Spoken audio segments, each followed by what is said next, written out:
एहतिकाफ की हालत के अंदर औरत का चारपाई पर, सोफे पर या बेड पर बैठना, एहतिकाफ की हालत में घर के काम करना, एहतिकाफ की हालत में मोबाइल का इस्तेमाल करना, ऑनलाइन क्लासें लेना, ऑनलाइन काम करना, एहतिकाफ की हालत में शोहर से हमबिस्तरी करना, गौसल करना, तो क्या इससे एहतिकाफ बाकी रहेगा या एहतिकाफ टूट जाएगा? देखिए, वीडियो एक है, मसले पांच है, और वो मसले वो पांच है जो ज़रूरी मसले हैं।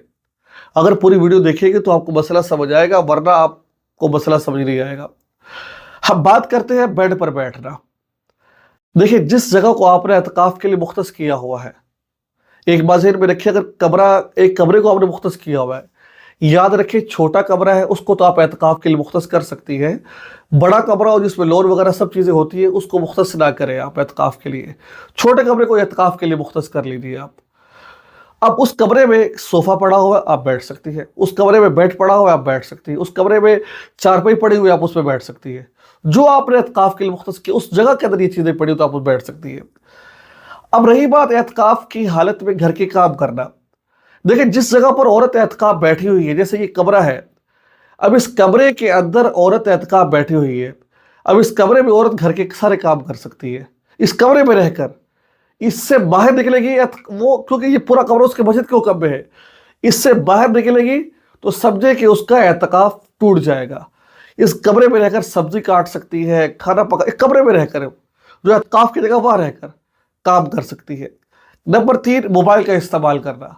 देखिए, एहतिकाफ इंसान जो बैठता है उसका मतलब क्या होता है? उसका मतलब ये होता है अल्लाह को राज़ी करना। एहतिकाफ बैठने का मकसद क्या होता है? अल्लाह के साथ ताल्लुक़ बनाना। जब मोबाइल हाथ में आ जाता है तो फिर इंसान मोबाइल के इसमें खेल में लग जाता है। मैं आपसे इल्तिमास करता हूँ, अगर आप एहतिकाफ बैठे हुए हैं तो मोबाइल को ना इस्तेमाल करें। ठीक है कि इस्तेमाल करना जायज़ है, इस्तेमाल आप कर सकते हैं, लेकिन इसको बगैर ज़रूरत के आप इसको इस्तेमाल ना करें। अगर आप बगैर ज़रूरत के इस्तेमाल करेंगे तो मकसद फौत हो जाएगा आपका। अल्लाह को राज़ी करना मकसद है, वो ख़त्म हो जाएगा आपका। तो लिहाजा बगैर ज़रूरत आप मोबाइल इस्तेमाल ना करें। हाँ, मजबूरी है तो इस्तेमाल कर सकते हैं, लिहाजा इसमें एहतिकाफ नहीं टूटेगा मोबाइल इस्तेमाल करने से। ठीक है। नंबर 4, हमबिस्तरी करना। देखिए, रोज़ा और एहतिकाफ ये ज़रूरी है। रोज़े में अगर हमबिस्तरी कर ली जाए तो एहतिकाफ में हमबिस्तरी कर ली जाए तो आपका एहतिकाफ फासिद हो जाएगा आपका। ठीक है। इस तरीके से गुस्ल करना। देखिए, गुस्ल जो करना होता है एहतिकाफ में, गुस्ल कहाँ किया जाता है? वाशरूम में जाकर गुस्ल खाने में किया जाता है। तो गुस्ल करना उस सूरत में जायज़ है, मिसाल के तौर पर औरत को एहतिलाम हो गया है, जल्दी से आगे गुस्ल कर ले।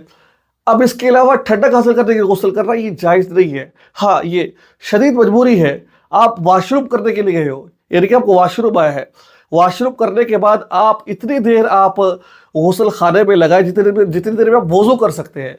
आपने वाशरूम किया, वाशरूम करने के बाद इतनी देर में आप अपने सिर पर पानी बहा लें जितनी देर में आप वज़ू करते, जितनी देर वज़ू को लगती तो आप पानी बहा सकते हैं। अगर आपने ज़्यादा देर लगाई तो आपका एहतिकाफ टूट जाएगा। तो मुझे उम्मीद है कि आपको ये मसला समझ आ गया होगा। अगर आप मसला पूछना चाहते हैं तो मेरे व्हाट्सएप पर रब्ता करें, इंशाल्लाह मैं आपको उसका रिप्लाई करूँगा और इंशाल्लाह आपको जवाब देंगे आपको। अगर आप एहतिकाफ के बैठे हैं तो आपसे दरख्वास्त है, खूबसूरत दुआओं में ज़रूर याद रखें। अस्सलाम वालेकुम व रहमतुल्लाहि व बरकातहू।